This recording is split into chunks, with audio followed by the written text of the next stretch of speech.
তোমরা কি জানতে চাও যে মৃত্যুর পর আত্মারা কি করে বা কোথায় যায়? মোটামুটি কিছু আইডিয়া আছে। আমি একটা জিনিস পড়েছি আর সেটাই তোমাদের সাথে শেয়ার করছি। জানি না তোমরা একমত হবে কিনা, বা অনেকেই হয়তো জানো এই বিষয়। তো যদি আমি ভুল হয়ে থাকি তাহলে বলো, তবে আমি যেটা পড়েছি সেটাই তোমাদের সাথে শেয়ার করছি। যে মৃত্যুর পর আত্মা কি হয়, মৃত্যুর কত সময় পরে কি হয়, সেটা সবারই মনের মধ্যে কিন্তু জানতে ইচ্ছে করে। আমারও জানতে ইচ্ছে করেছিল, তাই আমি সেটাকে নিয়ে একটুখানি পড়াশোনা করলাম, একটু সার্চ করলাম গুগলে। তো যে জিনিসগুলো পেলাম সেটাই তোমাদের সাথে আজকে শেয়ার করব। তোমরা রিলেট করতে পারবে যদি তোমরা আগে কোথাও পড়ে থাকো বা শুনে থাকো। তো চলো কথা না বাড়িয়ে সেটাই শেয়ার করি। তো প্রথম পয়েন্ট হচ্ছে মৃত্যুর পর কি হয়, ওই টাইম পিরিয়ডের মধ্যে কি হয় যারা মৃত মানুষ থাকে সেটাই বলবো। চলো, তো প্রথমে যেটা বলবো যে মৃত্যুর পরেই মৃত্যুর আত্মা যেটা দেহ ত্যাগ করে এবং আশেপাশে কিন্তু অবস্থান করে, সে চারদিকেই কিন্তু ঘুরে বেড়ায়। ঠিক আছে, সে যেটা আমাদের অনেক সময় হ্যালুসিনেশন হয়, আমরা অনেক কিছু দেখে থাকি, আমাদের চোখের সামনে যে সমস্ত ব্যক্তির মৃত্যু হয়, খুব কাছের জন প্রিয়জন, আমরা অনেক সময় তাদেরকে এদিক ওদিক দেখে থাকি। অনেকে বলে এগুলো ভুল ধারণা, অনেকে বলে ভুল দেখেছিস, অ্যাকচুয়ালি কিন্তু তার নয়। অ্যাকচুয়ালি যারা দেখে তারা ঠিকই দেখে, ভুল দেখে না তারা। কারণ তারা সবেমাত্র সংসার ছেড়ে, সবেমাত্র তার দেহ ছেড়ে চলে গেছে এবং সেই কয়েকদিন তারা কিন্তু ওই আশেপাশেই যে বাড়িতে তার মৃত্যু হয়েছে বা যে স্থানগুলো তার পছন্দের জায়গা, সেই জায়গাতেই কিন্তু তারা ঘোরাফেরা করে। দ্বিতীয় পয়েন্ট হচ্ছে 1 থেকে 3 দিন, প্রথম মানুষ মৃত্যুর 1 থেকে 3 দিন পর মানুষ যে মারা গেছে, যে মানুষটা মারা গেছে সে তার নিজের মৃত্যুটাকে বুঝতে শেখে এবং সংসার ছেড়ে বা প্রিয়জন মানুষদের ছেড়ে যে চলে যাওয়ার কষ্টটা সে কিন্তু অনুভব করতে শেখে। সে বুঝতে পারে যে সে মারা গেছে, তাকে আর সংসারের মধ্যে সে আর ফেরত আসতে পারবে না। সে কিছু বলতে চাইছে কিন্তু সাধারণ মানুষ তার কথা বলা শুনতে পাচ্ছে না, তাকে দেখতে পাচ্ছে না। তো তখন সে কি করে, সে মৃত্যুটাকে অনুভব করে, বুঝতে শেখে যে সে সংসারের থেকে চলে গেল। 3 নম্বর পয়েন্ট হচ্ছে ওই যে 1 থেকে 3 দিনের পরে, মানে 4 থেকে যে 10 দিন, এই সময়টায় খুব ভাইটাল একটা জায়গা।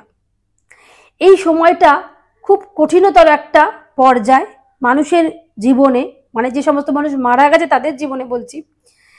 এই সময়টায় কি হয়, যে মারা গেছে তাকে যমদূত নিতে আসে, তাকে যমদূত নিয়ে যায় ওপরে বিচার করবার জন্য।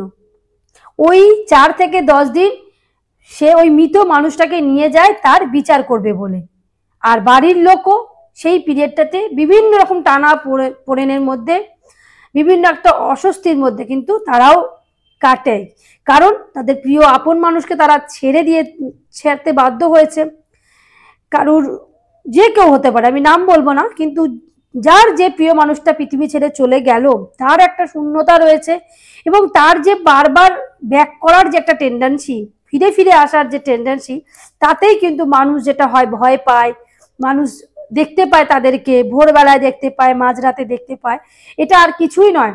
আসলে তারাও প্রিয় মানুষটাকে ফিরে পেতে চাইছে বলে তারা দেখতে চাইছে, এবং যারা চলে যাচ্ছে তারাও সেই প্রিয় মানুষটাকে ছেড়ে যেতে পারছে না বলে ঘুরে ফিরেছে তাদের বাড়িতেই আসছে, তাদের সাথেই দেখা করছে। তারা কিন্তু কোনো শত্রুকে দেখা যতটা না দেয়, তারা প্রিয় মানুষগুলোকেই দেখা বেশি দেয়। কারোর যদি সন্তান চলে যায় সে সন্তানকে দেখতে পাবে, কারোর যদি বাবা মা চলে যায় তারা বাবা মাকে দেখতে পাবে, বা বাবা মাও সেই সন্তানদেরকে দেখা দেবে, কিন্তু কোনো শত্রুকে হয়তো অতটা দেখা দেবে না। হয়তো শাস্তি দেওয়ার জন্য দেখা দিতে পারে, কিন্তু ভালোবেসে কখনোই দেখা দেবে না। তো এইটা একটা পয়েন্ট। 4 নম্বর পয়েন্ট হচ্ছে 11 আর 12 দিন। তো এই 11 নম্বর বা 12 নম্বর দিনটায় মানুষের শ্রাদ্ধ শান্তি হয় এবং তার পিণ্ডদান হয়। তো এই শ্রাদ্ধ শান্তি আর পিণ্ডদানের মধ্যেই তার কিন্তু ক্রিয়াকলাপ যেটা হয় সেটাকে সম্পন্ন করানো হয়। এবং 5 নম্বর পয়েন্ট হচ্ছে 13 নম্বর দিন। 13 নম্বর দিন তার পুরো কাজকর্মটা কমপ্লিট হয়ে যাওয়ার পর তার জন্য কি হয়, আত্মার শান্তি কামনা আমাদের করা হয় এবং পূর্ব জগতের জন্য তাকে সেটা একটা সিদ্ধান্ত নেওয়া হয় যে সে যখন আবারও জন্মাবে তখন তার জন্মটাকে নিশ্চিত করবার জন্য একটা পূর্ব জগতের জন্য তাকে একটা সিদ্ধান্ত নেওয়া হয় ওই 13 নম্বর দিনে। 5 নম্বর পয়েন্ট হচ্ছে প্রথম এক মাস কিন্তু আত্মা তার পরিবারের আশেপাশেই থাকবে, কিংবা বলতে পারো ওই ঘরেই ঘোরাফেরা করবে, তার যেতে মন চাইবে না এবং সে পরিবারের কিছু ব্যক্তিকে তার পছন্দের হতে পারে বা অপছন্দের যাই হোক না কেন, পরিবারের কিছু ব্যক্তিকে কিন্তু সে বারবার দেখা দেবে, কিছু বলার চেষ্টা করবে। অনেক সময় কি হয়, অতৃপ্ত আত্মা থাকলে সে বারবার ঘুরে পিছে সেইগুলো তার প্রিয় জিনিসগুলোর কাছে কাছে ঘুরবে, প্রিয় জিনিসগুলো করবার চেষ্টা করবে, কিন্তু কোনোটাই আমরা দেখতে মানে আমরা বুঝতে পারবো যে কিছু একটা হচ্ছে, কিন্তু আমরা কাউকে প্রমাণ দিতে পারবো না। যার সাথে হয় সে বলতে পারবে। আমার সাথেও এরকম কিছু ঘটনা ঘটেছে, যেটার আমি প্রমাণ যদি বলি তো অনেকটা বড় ভিডিও হয়ে যাবে, তো এক সময় না হয় সেটা শেয়ার করব। কিন্তু এরকম ঘটনার সাথে আমি নিজে সম্মুখীন হয়েছি যে মানুষ, পরিবারে একটা মানুষের বিয়োগ হলে পরে কি কি সাইড এফেক্ট হতে পারে। আর এই যে বললাম না 1 মাস ঘরের আশেপাশে ঘোরাফেরা করে, তো ওইগুলো কিন্তু অনেকেই এগুলো রিলেট করতে পারবে নিজেদের সাথে। তো এটা হয়।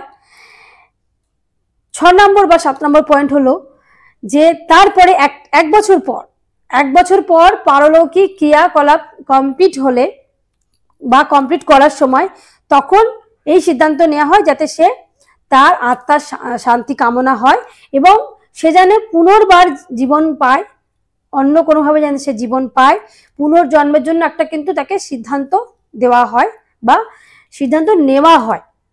তাকে পুরোপুরি তার কাজ 1 বছর পর, যেটা আমরা পারলৌকিক ক্রিয়াকলাপ করি, তো সেটা 1 বছর পর পূরণ হয়ে যাওয়ার পর সে পাকাপাকি ভাবে এই জগৎ ছেড়ে সে তার জগতে বিচরণ করবে। আর 8 নম্বর পয়েন্ট হচ্ছে কি, যে 1 বছর যখন হয়ে গেল, তার যখন পুনর্জন্ম বা মোক্ষ লাভ হয়ে গেল, তখন সে নতুন জন্মের জন্য কিন্তু রেডি হয়ে গেল। এবার সেটা মানুষ জন্ম হতে পারে বা পশু পাখি হতে পারে, সেটা নিয়ে আমি বিতর্কে যাচ্ছি না, তবে পুনর্জন্ম সেটা যে কারোর মাধ্যমেই হতে পারে। তো পুনর্জন্ম কিন্তু তখন 1 বছরের পর থেকে সেটাকে কাউন্ট করা হয়। তো এই ছিল আজকের ভিডিও। তোমরা আশা করি এগুলোর সাথে রিলেট করতে পারবে, আর কিছুটা হলেও তোমাদের মনের মধ্যে হবে যে মৃত্যুর পর স্টেপ বাই স্টেপ কি কি হয়, আর সেটাই তোমাদের সাথে আজকে শেয়ার করলাম। তো আমার এগুলো যত দিন যাচ্ছে আমার এইগুলো নিয়ে আমি জানছি বা পড়াশোনা করছি, ভালো লাগছে। তো সেইটা নিয়ে না আমি যতটুকু নিজের জ্ঞানের মধ্যে আছে, নিজের পরিধির মধ্যে যেটা আছে, যেটা আমি মনে রাখতে পারবো বা আমার জীবনযাত্রার সাথে এগুলো রিলেট করছে, সেইগুলো তোমাদের সাথে শেয়ার করছি। তবে আমি বারবারই বলছি, আমি কিন্তু কোনো অ্যাস্ট্রোলজি নিয়ে পড়াশোনা করছি না বা এমন কোনো জ্ঞান দেওয়ার জন্য ভিডিও করছি না।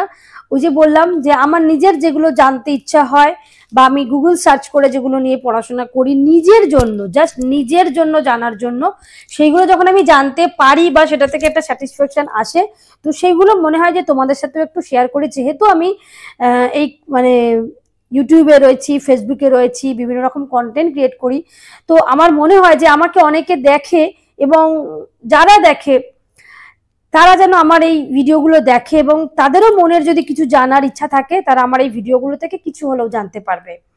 আর এইটুকুই আমার পাওয়া, এর থেকে বেশি কিছু পাওয়ার নয়। তো চলো আজকের জন্য এইটুকুই, টাটা বন্ধুরা।